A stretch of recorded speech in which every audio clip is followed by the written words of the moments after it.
When I was in college, I found myself Ubering to make some money. This was in Southern California, and LA at the time was a constant flow of work.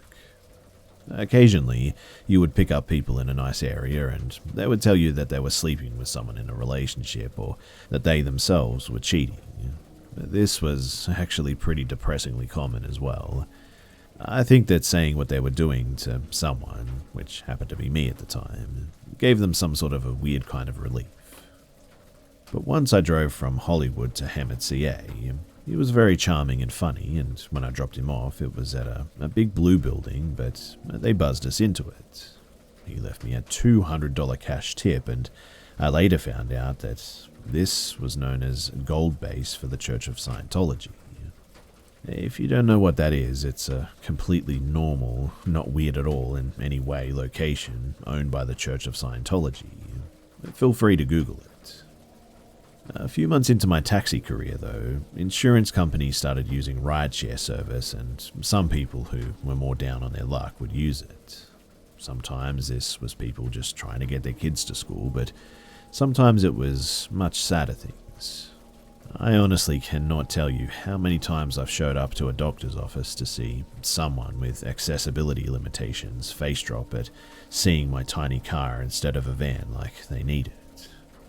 The people with substance problems were interactions that would stay with you.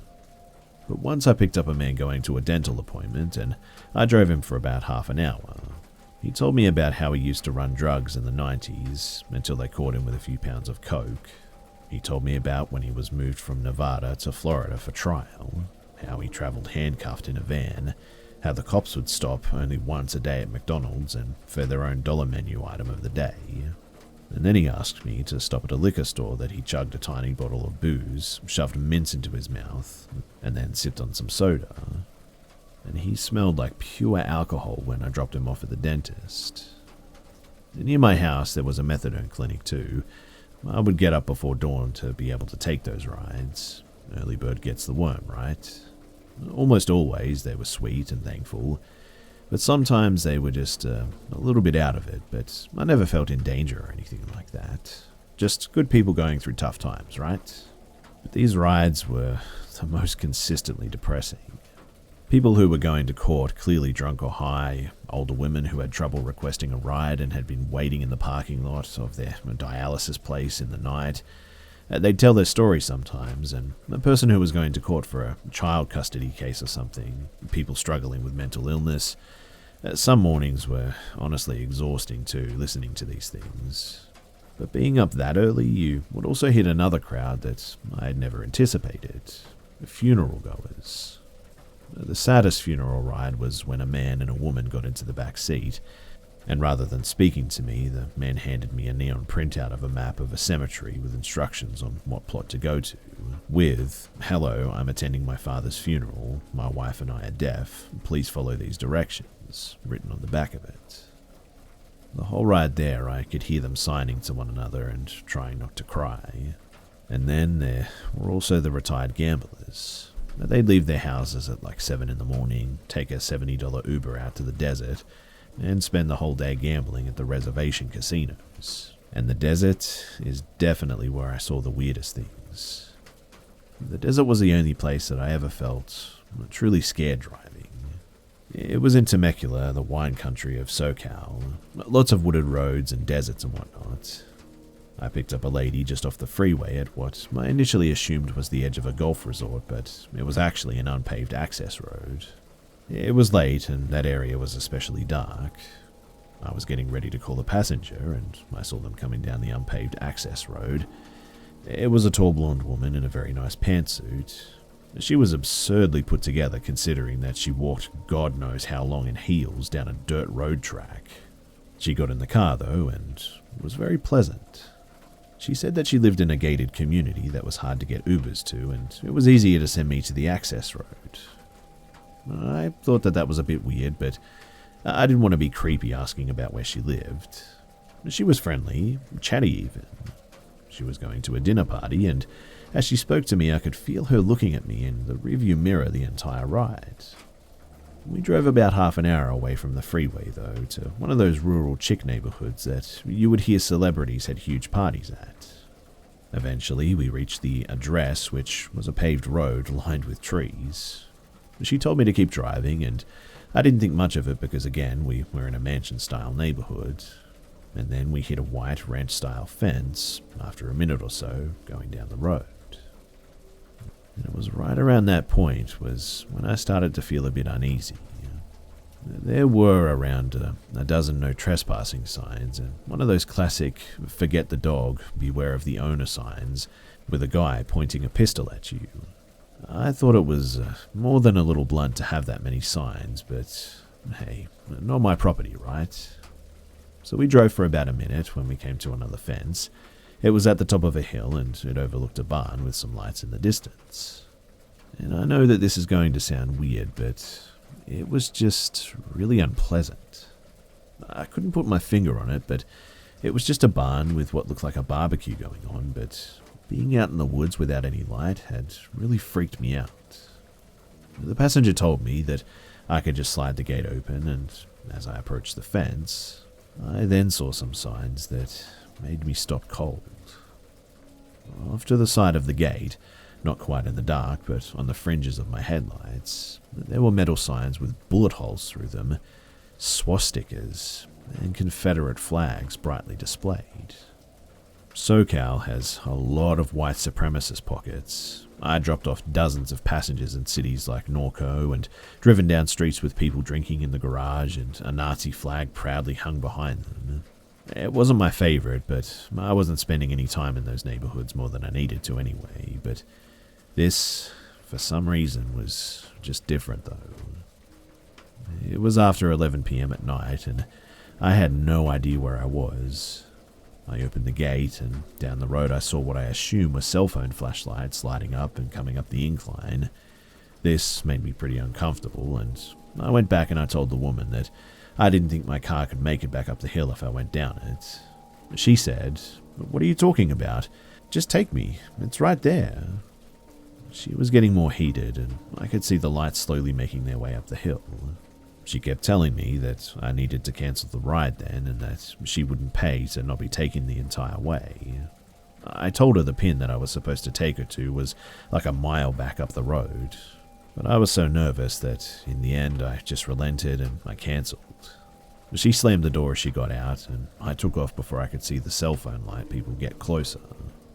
The road back was much rougher at the speed that I was going at, and I felt a bump that honestly felt like I'd hit a body or something like it, but I just kept going. My car was driving terribly, but I just kept driving until I was past the fence, out of the rich neighborhood until I stopped at a gas station. And when I got there, I noticed that my right tire was really messed up, and in the end, I actually needed to change it, because there were a few nails that looked like they had been attached to a piece of wood on my tire. I was freaked out by that pretty hard, and sometimes I wish that I could have called the cops and reported it, but of course, all that happened was I got a flat on a back road, and I didn't want to spend the rest of my night waiting in a cop car for basically nothing. Now, I know it's far more likely that I just freaked myself out, and that a bunch of Nazis were probably just planning to mess with a random Uber driver. But when I pick up a well-dressed businesswoman from a remote location and drop her off at a separate remote location, and my tires end up flat in the end, it just gives me chills that I still have trouble explaining to this day.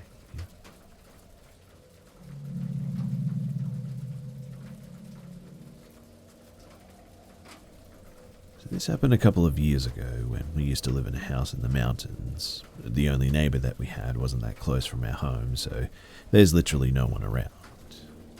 This happened on a Sunday. I had my daughter, she was 13, coming for the weekend, and she was sleeping upstairs. My bedroom is downstairs. I was in the living room just watching TV when I decided to go outside to contemplate the stars. And the thing is that I had to leave my door semi-open because there's only one handle, logically, inside the house, and the other side of the door can only be opened with a key, so no handle from the outside.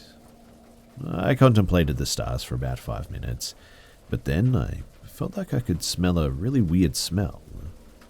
I went back inside. It was 3 a.m., so I decided to just go back to sleep. When I woke up at 6 o'clock in the morning, I could see the sunrise, so I decided to open up my window, since it was extremely hot inside, and stood up at the edge of the window, when suddenly, I felt like a hand was pushing me in my back, and then I was pushed out of my window by somebody. But the thing is that there was only me and my daughter in my house, and I got pushed out of my house by a stranger, and my daughter was still inside. Since the window was closed, I couldn't open the front door either. Because I didn't have the keys, I knew that my neighbor was a locksmith, so I subsequently rushed to his house, woke him up at 6 o'clock in the morning, and explained the situation to him as best as I could. He quickly took his stuff and came with me to my house, and I'll now tell you what my daughter told me. She told me later that she could hear an old man coughing and that she didn't recognize the cough. So she instantly went into the bathroom, locked the door of the bathroom. The door of her bedroom didn't have a lock, only the bathroom had, and she turned on the tap while she was calling the police. My neighbor eventually managed to open the door too, and we rushed upstairs. And whilst going upstairs too, I noticed that a knife was missing from my knife set in the kitchen. We went upstairs and we saw that the door of my daughter's room was opened. We quickly turned on the lights and we saw an old man with a hood holding one of the knives just waiting in front of the bathroom door. Well, my neighbor and I, we beat the absolute living daylights out of this guy, and then we waited until the police came.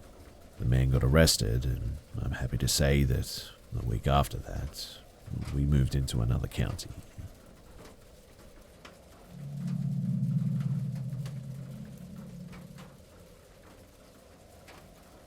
I was born in Long Island, New York.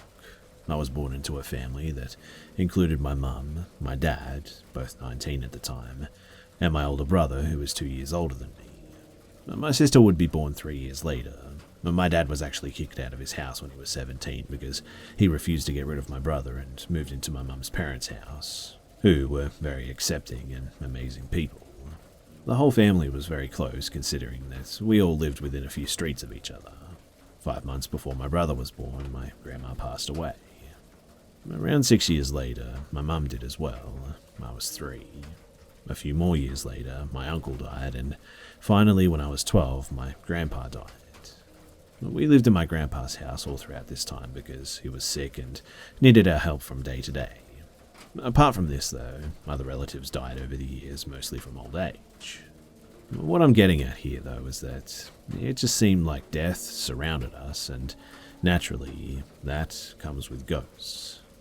I'd like to think that I'm a pretty logical person and tend to explain away many things, but there are some that I just simply can't. Let's start with the girl in the bathroom.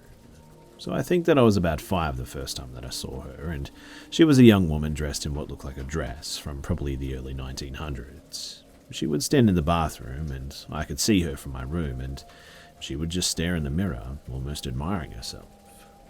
I was never really creeped out or anything because she was just kind of there. The last time that I saw her was when I was about 8, probably was about the 5th time that I'd seen her. She was doing what she always did when, for the first time ever, she acknowledged that I was there. She looked behind herself in her reflection and made eye contact with me, and she smiled and then she waved. She turned and walked out of the bathroom and into the living room, and after that I just never saw her again. Every once in a while too, when I was 10 or so, I'd be trying to fall asleep when I would hear a man and a woman just fighting. Naturally, I would think that it was my dad or grandpa watching TV or something, but when I would wake up and ask them why the TV was so loud, they would say that they didn't watch TV, or my dad would say that he was at work. I never saw them, but I heard them a handful of times, and I never made out what they were saying, but they always sounded just so angry. So, another story from my dad about my brother and I. My dad said that when my brother and I were kids, we'd be sitting somewhere and we would just start giggling and pointing and say, "Doggy, bow wow." My mum was convinced that we were seeing a ghost of a dog who died from choking on a chicken bone when she was little, but who knows? Like I said, Mum died when my sister was only a few months old, and my dad swears up and down that once every few months he would hear singing coming from her room while she was sleeping. He's convinced that it was my mum singing a song that she sung to all of us when we were little. We moved out of my grandpa's house when he died when I was 12, and the big thing my dad wanted to keep was my grandpa's guitar, but he just couldn't find it anywhere. He searched the whole house multiple times, but just couldn't find it. And the day that we were going to leave, my dad smelt a fishy ocean smell just out of nowhere. My grandpa loved taking us to the beach and always liked salt and fish. My dad didn't want to know where it was coming from, so he went into the kitchen and eventually it just went away. He then went to the living room and it was back. After a few minutes, he realized that it smelled like it was going upstairs. Long story short, he followed it to the closet and he searched multiple times, and in it was the guitar. Now, I played the Ouija board with a few friends a few months back.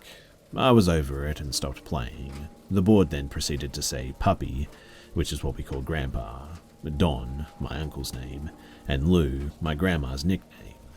My friends never knew anything about them, and I asked my grandma what she said to my mum before she died to see if my friends were messing with me, and it said, predict. I literally almost cried because right before she died, she told my mum my brother was a boy. My mum didn't find out that he was until he was born months later. I think some of my family from that house followed me over the years, even though I'm 21 now.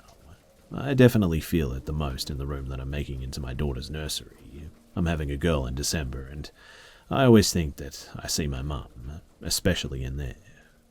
I have so many more stories too that I would love to share another time, but this will have to do for now as I need to get going. Thanks for listening.